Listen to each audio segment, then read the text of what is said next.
বাংলাদেশের এভিয়েশন খাতে যুক্ত হলো নতুন এক মাইলফলক। হজরত শাহজালাল আন্তর্জাতিক বিমানবন্দরে উদ্বোধন করা হয়েছে অত্যাধুনিক এয়ার ট্রাফিক ম্যানেজমেন্ট সেন্টার। এটি চালুর ফলে দেশের আকাশসীমা ব্যবস্থাপনায় যুক্ত হচ্ছে নতুন প্রযুক্তি ও সক্ষমতা।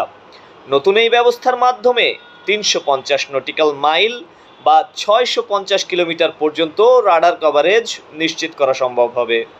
ফ্রান্সের থালেস গ্রুপের অত্যাধুনিক মাল্টিমোড রাডার প্রযুক্তি ব্যবহারের ফলে বিভিন্ন ধরনের উড়োজাহাজ শনাক্ত ও পর্যবেক্ষণ করা যাবে আরও নির্ভুলভাবে।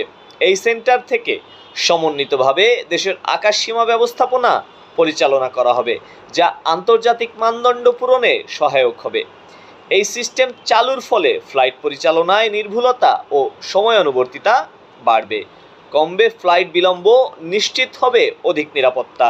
সমন্বিত ফ্লাইট ডেটা প্রসেসিং, রাডার ও এডিএসবি প্রযুক্তির মাধ্যমে রিয়েল টাইম ডেটা নির্ভর সিদ্ধান্ত গ্রহণ সম্ভব হবে।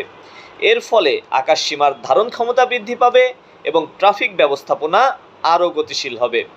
সংশ্লিষ্টরা বলছেন, এর মাধ্যমে জ্বালানি সাশ্রয়, অপারেশনাল দক্ষতা বৃদ্ধি এবং আন্তর্জাতিক এয়ারলাইনগুলোর কাছে বাংলাদেশের আকাশসীমার আকর্ষণ বাড়বে।